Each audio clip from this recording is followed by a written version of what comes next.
on nous rebat les oreilles avec des termes comme l'extrême droite, la gauche, le wokisme. Ceux qui sont jugés d'extrême droite disent qu'ils ne sont pas d'extrême droite. Parmi ceux qui sont de gauche, certains, qui sont souvent âgés de 40 ans et plus, déclarent que leur gauche n'est pas celle qu'ils voient à l'œuvre maintenant, qu'il y a une bonne gauche, la leur, qui est hélas passée, contre une mauvaise gauche qui accourt actuellement.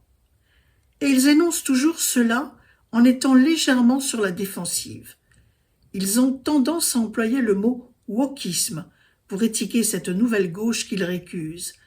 Dans le wokisme se rangent les questions raciales et sexuelles. Et les nouveaux qui sont de gauche, eux, n'emploient plus trop le mot de gauche d'ailleurs. Soit ils le noient par le macronisme.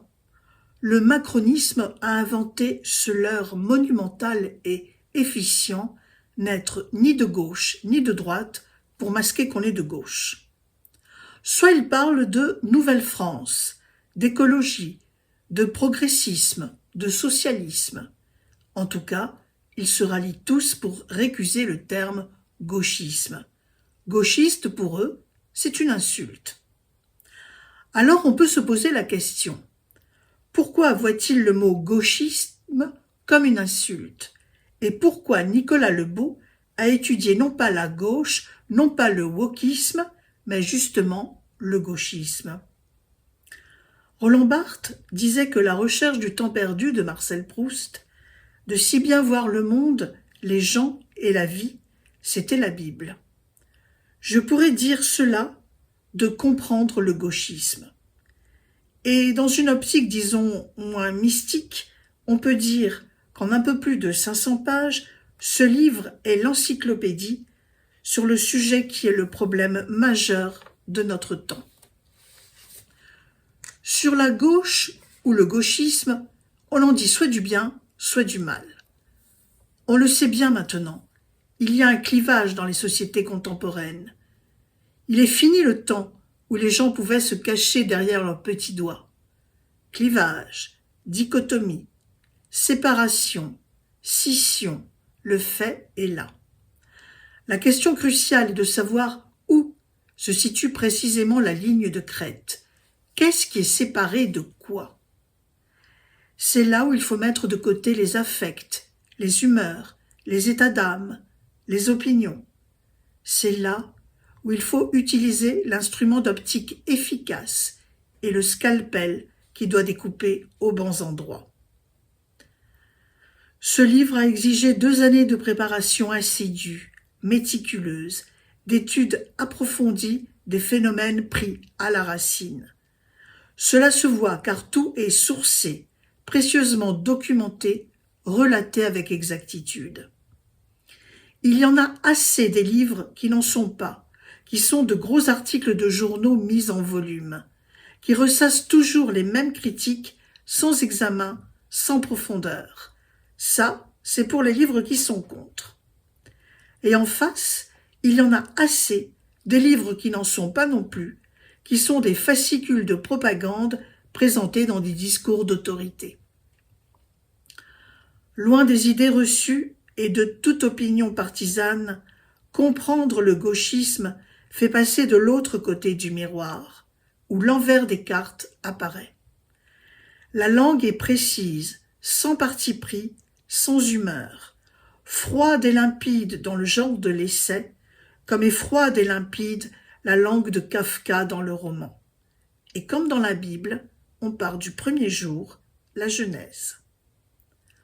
Pour combattre votre ennemi, la première chose indispensable consiste à le connaître.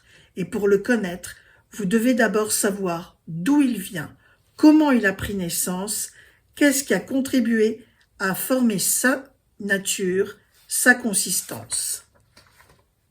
L'heure est grave et la plume de l'écrivain ne tourne pas autour du pot. Fruit d'une réflexion profonde et d'une intuition d'artiste, elle met au jour les soubassements cachés qui sonnent comme autant de révélations. Le gauchisme ne naît pas parce qu'il a germé dans le cerveau d'hommes bons qui veulent le bien de l'humanité et qui combattent les méchants. La première grande chose que soulève ce prodigieux essai, c'est ceci: le gauchisme et la maladie infantile du capitalisme. Chaque phénomène provoqué par le gauchisme entre dans le processus d'étude de ces pages. Rien n'échappe à l'acuité quasiment prophétique de ces lignes. Pourquoi le prolo est haï? Comment Derrida a détruit la raison? Car ce n'est pas le tout de proclamer que Derrida a été néfaste avec son concept de la déconstruction. Il faut savoir pourquoi, comment, d'où cela vient et où cela va. Pourquoi la notion de fascisme est essentielle au gauchisme? Ce n'est pas de maintenant que date l'anathème lancé à la face de ses opposants. Ce livre nous apprend que l'anathème est structurel à la gauche, et ce, depuis toujours, depuis le commencement de son temps, que le gauchisme n'existerait pas sans cette fiction, cette narration. Comment il peut mentir pour le bien? Pourquoi il a besoin de la submersion migratoire? Comment il s'emploie à reprogrammer les cerveaux? Comment il forme la secte étudiante? Comment il prend l'être dès le berceau, à la prime enfance, et ne le lâche plus pour s'immiscer toujours plus dans sa vie? Comment la surveillance de la vie privée sert le gauchisme, qui est la domination en vue de la mise en place d'un régime totalitaire? Comment s'érige la culture de l'assassinat par la phobie antifasciste? Comment a pu exister Louis Althusser, le soi-disant grand philosophe, l'éminence grise, qui, en réalité, était un fou furieux qui a assassiné sa femme et a bénéficié d'un non-lieu? Comment l'indifférenciation sexuelle et l'indifférenciation identitaire sont une imposture criminelle? Bon, je ne vais pas tout dire. Il faut lire le livre. Il faut découvrir. Et alors tout, enfin, s'illumine. Si tu veux combattre, comprends. Sois proche de ton ennemi. Il faut entrer dans sa tête. C'est pour cela que le regard de Nicolas Lebeau est d'une valeur inestimable. Il attaque le sujet avec la bonne distance, même si on imagine qu'il a pu avoir des sueurs froides en épluchant les dossiers, en lisant les ouvrages des gauchistes et des islamo-gauchistes. Moi, j'en aurais fait des cauchemars. Car tout converge à cela.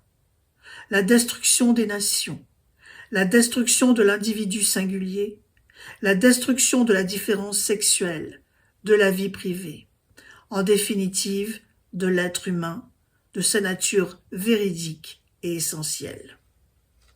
Alors, s'il faut comprendre pour combattre, et ce livre nous en donne la clé, il faut justement savoir quoi faire pour renverser ce qui nous guette. La dernière partie du livre est terriblement belle et émouvante. À ma connaissance, c'est le seul ouvrage qui propose une solution viable et efficiente pour ne pas mourir en tant que nation et en tant qu'humanité. Une solution non pas seulement individuelle, mais collective. À la fin de cet ouvrage, qui se lit agréablement en quelques traites profondes et fluides, on peut pleurer d'émotion. Le prénom de l'auteur, cela ne vous rappelle rien? Un certain Nicolas, celui qui paie, et d'où peut venir le chemin salvateur. Et Nicolas Lebeau a mis toute sa foi et sa lucidité pour écrire ce livre de l'indispensable renouveau. Comprendre le gauchisme de Nicolas Lebeau est paru aux éditions de la Reine Rouge en mars 2026.